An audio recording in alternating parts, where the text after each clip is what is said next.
I suppose that my office here at the church is pretty similar to most of the offices of pastors and ministers that I know. Along with the books and commentaries used each week for research and study and preparation for the next sermon, and along with pictures of family and meaningful places, along with diplomas and other items representing different achievements, are gifts. Some of these gifts are from church members, others are from family and friends, and others are from different organizations. One of the gifts that sits in my office came to mind for me this week. It has a prominent home on top of a small bookshelf against the wall that faces my door, so I notice it almost every day when I walk into my office for work or for a meeting. It's a beautiful pottery pitcher. Its base is earth tones, but as it moves towards the top, it turns to hues of varying beautiful shades of blue. And draped over the lip and spilling out of the top of the pitcher is a towel. Together, these two items were given to me as a gift from the McAfee School of Theology at Mercer University. This is their traditional gift that is given to each person who graduates from the school's Doctor of Ministry program. I received mine in May of 2020 when I graduated. The D-Min, as we call it, is also what we would call a terminal degree. When it comes to the professional practice of ministry, there is no higher degree. Now, it's not to be confused with the highest possible academic degree, the PhD, and I'm certainly not going to stand up and raise my hand if I'm on a plane and someone asks if there's a doctor on board. I'm not one of those kinds of doctors. I'm not on that level. But for the professional practice of ministry, this is, I suppose, as high as you need. To graduate with a D-Min is an accomplishment. It takes hard work and study, especially because you are working full-time as well. In many ways, at least when it comes to your area of research and the project that you must complete in order to graduate, at the end of your program, you're considered to be an expert in that part of the field.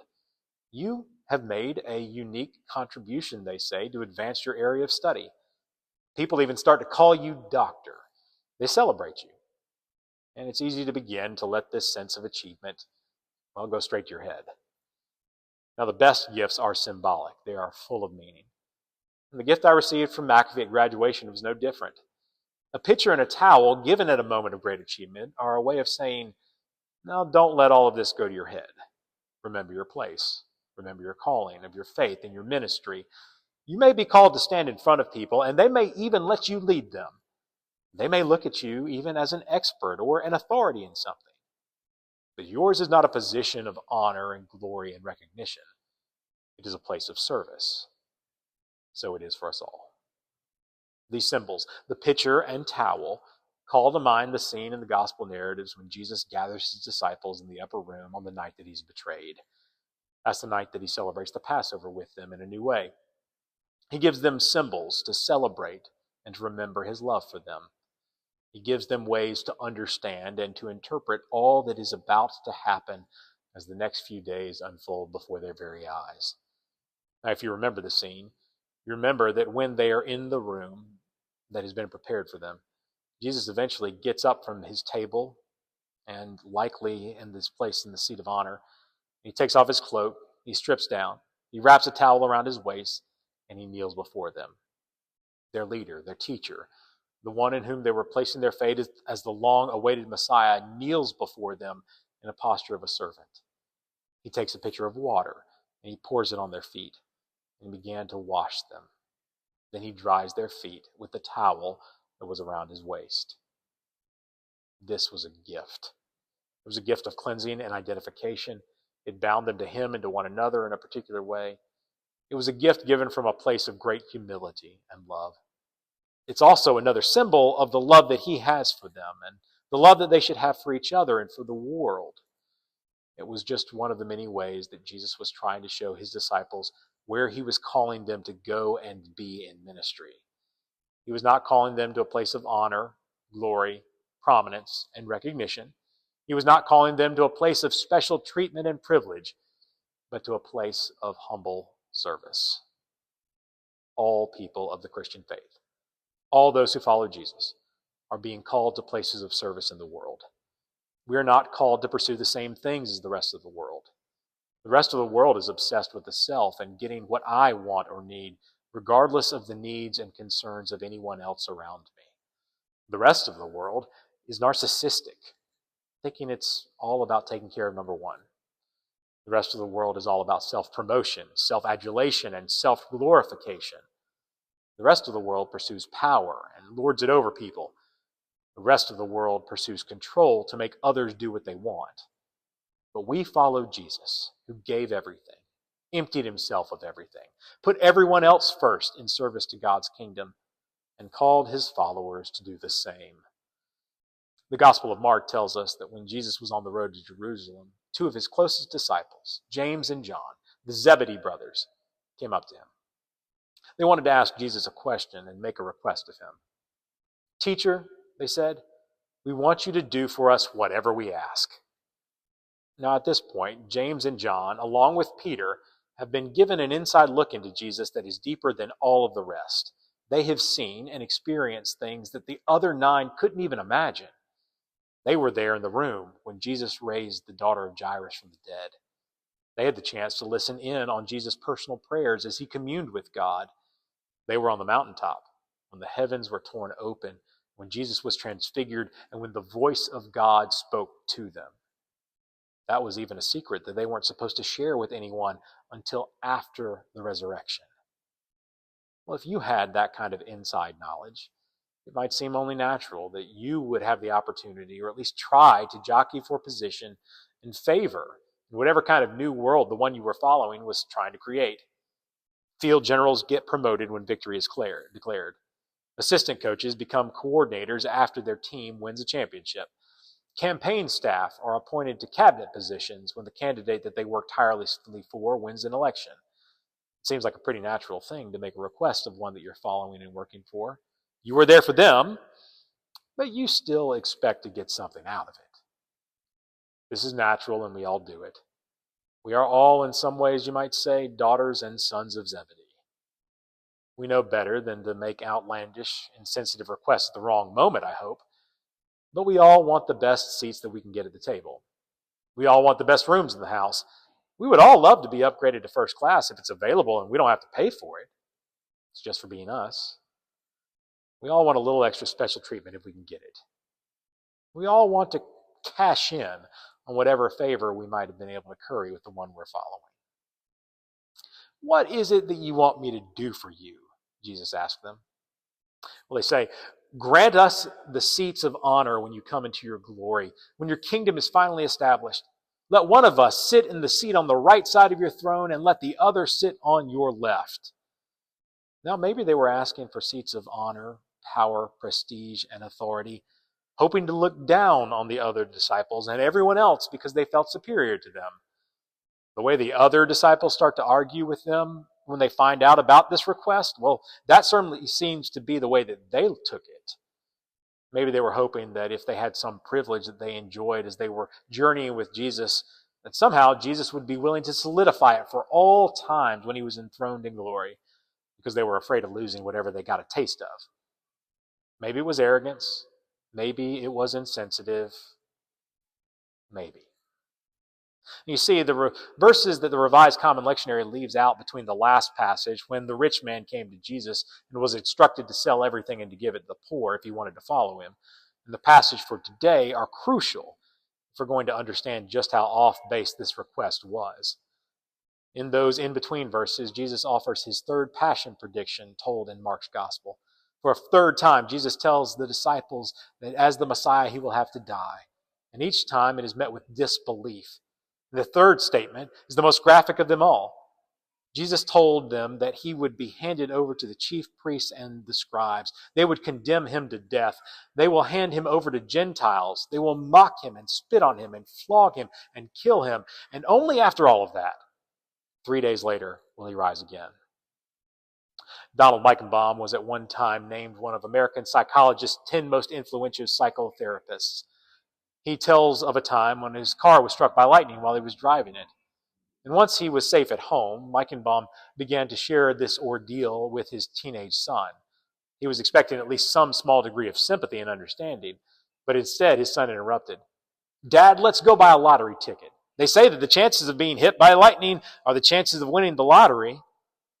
Well, first, if that's true, then the son wasn't very good at probability, because the chances of both happening on the same day would have been astronomical. Second, that isn't the most sensitive and comforting word when someone has just shared with you their ordeal. Instead of checking on them, you focus on yourself and what you can get out of this. Maybe the Zebedee brothers, maybe all of the disciples only focused on the final part about the resurrection and the glory that would come with it. Maybe they failed to comprehend the horrible nature of the road that would lead to it. So Jesus looks at them and says, "Really? Really? That's the request you want to make of me right now? After what I have just told you about what's going to happen to me? You just don't know what you're asking." We know that there would have been a moment soon when two men would be next to Jesus, one on his right and one on his left. They would be looking down on everyone, but they wouldn't be seated in places of honor. They would be nailed to crosses just as Jesus was. But maybe they did understand that.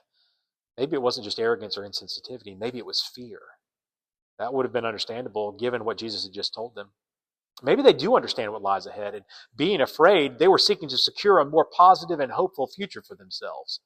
Fear leads us to search for security and preservation instead of giving ourselves to the cause. Fear leads to faithful actions against our neighbors. Fear leads individuals and churches to work for survival rather than the kingdom of the cross.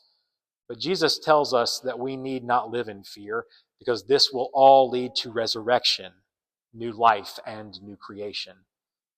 No matter what the Zebedee brothers and the others think, no matter their motivation, it was at best naive. It was certainly short-sighted. It showed just how much they misunderstood where this journey was taking them. It showed just how much they needed to refocus on the teachings and the way of Christ that he had been trying to share with them all along.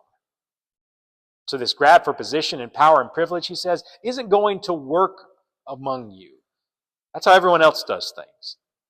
But you, it's not that way among you. It can't be that way. There's just too much at stake. Whoever wishes to become great among you must be your servant.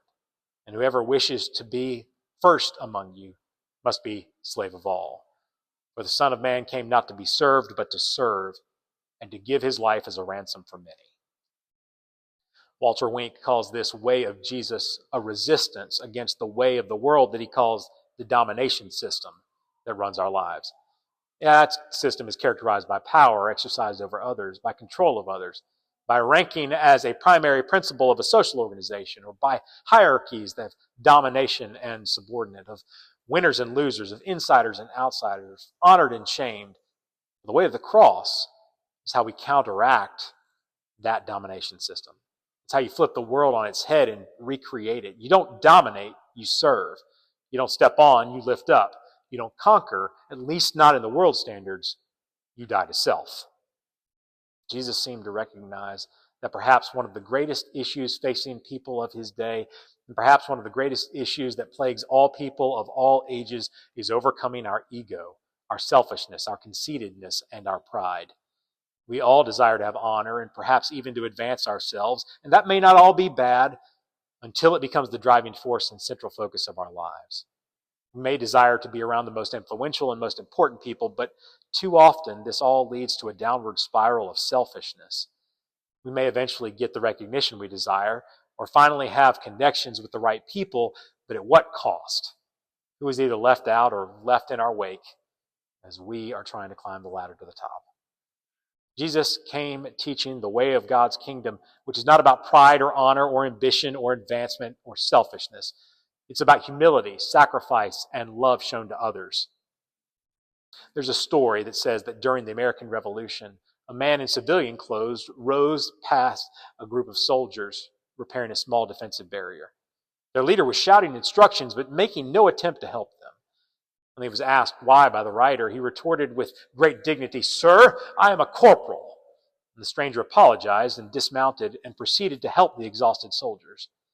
Now, as the story goes, when the job was done, the man turned to the corporal and said, "Now, corporal, next time you have a job like this and not enough men to do it, you go to your commander-in-chief, and I will come and help you again."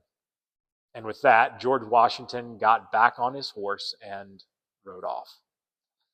One of the most inspiring aspects of Christ's life and ministry, at least for me, was not only the way that he embodied the love of God for all people, but also the way in which he was able to express it in unique ways to meet the needs of each person. Each person presented a different context with different needs that required unique expressions of the love of God. Sometimes he needed to show compassion and offer healing. Sometimes he needed to lift people up and help them see their own value in the eyes of God. Sometimes he needed to help people look beyond stereotypes and judgments. Sometimes he needed to offer instruction on living in the ways of God. Last week, we saw him tell lovingly that a rich man needed to sell everything he owned and give it to the poor. Today, we see him telling the Zebedee brothers that their ambition needed to be refocused. It needed to be redeemed. It needed to be put to better use. William Carey once said, "Expect great things from God, attempt great things for God." Well, Jesus has shown us what true greatness looks like. It is humbling oneself and serving others with the love of Christ. And in order to do this, in order to relentlessly align ourselves with Christ, we have to empty ourselves of some things. Things like pride, the need for personal gain, the desire to have it all our way. And in order to relentlessly align ourselves with each other and with Christ, we have to take up some things as well. We have to act like Christ. We have to humble ourselves and recognize others as more important than ourselves. We have to put the needs and interests of others ahead of our own. We have to care and show love when the rest of the world does not.